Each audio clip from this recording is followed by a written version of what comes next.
안녕하세요. 오늘은 월스트리트에서 나온 아주 흥미로운 분석 한번 같이 보려고 합니다. 네, 안녕하세요. 바로 중국 전기차하고 테슬라 이 경쟁 구도에 대한 이야기인데요. 그 모건 스탠리 보고서 말씀이시죠? 네, 맞습니다. 특히 모건 스탠리가 중국이 이미 전기차 전쟁에서 이겼다 뭐 이렇게까지 선언하면서 파장이 상당했죠. 그렇죠. 과거에는 테슬라에 대해서 굉장히 긍정적이었던 곳인데 이런 분석을 내놨다는 게 시사하는 바가 큽니다. 그니까요.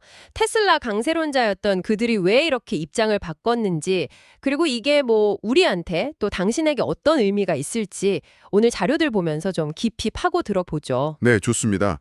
이게 단순히 자동차 산업 얘기가 아니라 사실 기술 패권이나 시장 전략, 더 나아가서는 미래 산업 방향까지 다 엮여 있는 문제거든요. 그 보고서에서 좀 불을 지핀 게 샤오미 전기차 그 SU7이었잖아요. 네, 맞아요. 이게 뭐 출시 11개월 만에 32만 대인가 팔렸다고 하고, 근데 이번엔 테슬라 모델 Y를 딱 겨냥한 SUV U7, YU7이라고 읽어야 하나요? 이것까지 공개를 했어요. 네, YO7.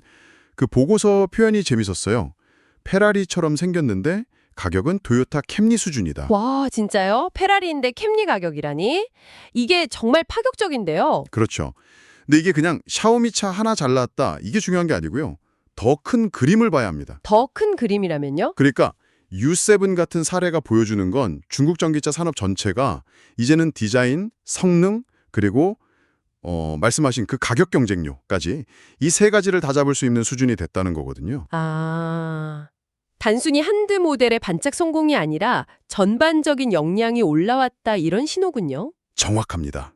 이게 바로 그 월가의 시각이 확 바뀐 결정적인 배경이라고 봐야죠.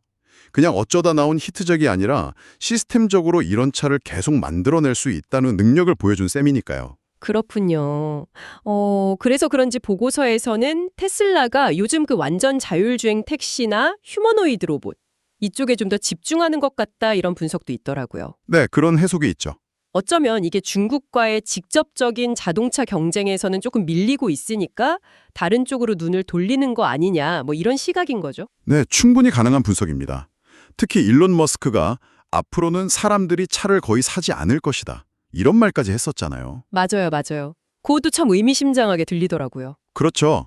자동차 판매 자체보다는 이제 모빌리티 서비스나 다른 기술 분야로 무게중심을 옮기려는 전략일 수 있다는 거죠. 그럼 중국이 이렇게까지 무섭게 치고 올라온 그 힘은 어디서 나온 걸까요? 보고서에서도 여러 요인을 짚었죠. 네, 여러 가지가 복합적으로 작용하는데요. 첫째는 뭐니 해도 그 막강한 생산력. 생산력이요. 네, 정부의 아주 정폭적인 지원이 있고요. 또 배터리를 포함해서 공급망 자체가 워낙 탄탄하게 구축되어 있잖아요. 아, 공급망 통제. 그것도 크겠네요. 그렇죠. 둘째는 기술 개발 속도가 정말 빠릅니다. 혁신 주기가 굉장히 짧고 또 이공계 인재들이 워낙 풍부하고요. 가격은요? 아까 캠리 수준이라고 하셨는데 네, 그게 세 번째죠. 압도적인 가격 경쟁력. 예를 들어 BYD의 시걸이라는 모델이 있는데 이게 유럽 출시 가격이 2만 유로 정도예요. 우리 돈으로 하면 한 2,900만 원? 그 수준에서 시작하니까요. 와, 유럽에서도 그 가격이 가능하다는 게 놀랍네요. 마지막으로는 글로벌 확장 속도입니다. 이미 BYD는 세계 최대 전기차 업체가 됐고 그 외에도 니오, 지리, 샤오퐁 같은 회사들이 유럽이나 남미 시장을 무섭게 파고들고 있거든요. 이 모든 게 다 맞물려서 돌아가는 겁니다. 미국이 뭐 관세를 올린다거나 해서 좀 막으려고는 하잖아요. 그런데 모건 스탠리는 그것도 그냥 일시적인 장벽일 뿐이다 이렇게 봤더라고요. 네, 좋은 제품은 결국 시장에 도달한다. 이런 논리였죠. 그렇죠. 테슬라 입장에서는 좀 부담스러울 수밖에 없는 분석 같아요. 심지어 포드 같은 미국의 전통적인 자동차 회사들도 샤오미 SU7 같은 차랑 경쟁하려면 아직 몇 년은 더 걸릴 거다 이런 지적까지 했고요. 바로 그 지점이 이 보고서의 핵심 메시지라고 봅니다. 테슬라라는 기업을 볼 때 이제 자동차 제조 사업 그 자체에 대한 기대치는 좀 현실적으로 조정할 필요가 있다. 이런 경고인 거죠. 아, 너무 자동차 회사로서의 가치만 돋게 보면 안 된다. 그렇죠. 중국에서 시작된 이 경쟁 심화는 이제 피할 수 없는 현실이고 이게 글로벌 시장 전체에 가격이라든지 기술 표준 이런 데다 영향을 미치기 시작했다는 겁니다.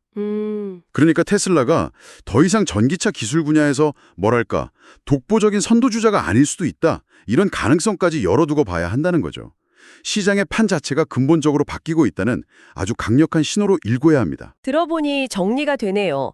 중국 전기차는 탄탄한 생산 기반, 빠른 기술 발전, 무서운 가격 경쟁력, 그리고 또 공격적인 글로벌 확장, 이런 걸 무기로 해서 지금 전기차 시장의 주도권을 빠르게 가져오고 있다. 네, 그렇게 요약할 수 있겠습니다. 이건 뭐 테슬라뿐만 아니라 기존의 자동차 강자들 모두에게 정말 엄청난 도전이 되고 있는 상황이고요.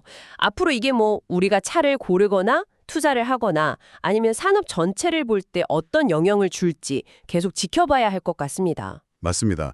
여기서 한 걸음만 더 나아가서 이런 질문도 던져볼 수 있을 것 같아요. 어떤 질문일까요? 만약에 중국이 자동차라는 그 하드웨어, 그러니까 생산과 가격에서는 압도적인 우위를 가져가고 테슬라 같은 기업들은 자율주행이나 AI, 로봇 같은 소프트웨어나 서비스로 중심축을 옮겨간다면 네. 그럼 미래의 이동성, 그러니까 모빌리티 경험이라는 게 과연 어떤 모습일까 하는 거죠. 어쩌면 우리가 자동차를 소유한다는 개념 자체가 지금과는 완전히 달라질 수도 있지 않을까요? 아, 소유의 종말? 뭐 이런 얘기처럼요? 흥미로운 관점이네요. 네, 이 질문을 마지막으로 한번 곱씹어 보시면 더 재미있는 생각들을 해보실 수 있을 것 같습니다. 제 채널 커뮤니티 게시판에 전기차 관련 최신 정보를 실시간으로 업데이트하고 있으니 구독자님들께서는 참고하시길 바랍니다. 감사합니다. 구독, 좋아요, 알람 설정까지 부탁드려요. 구독, 좋아요, 알람 설정까지 부탁드려요.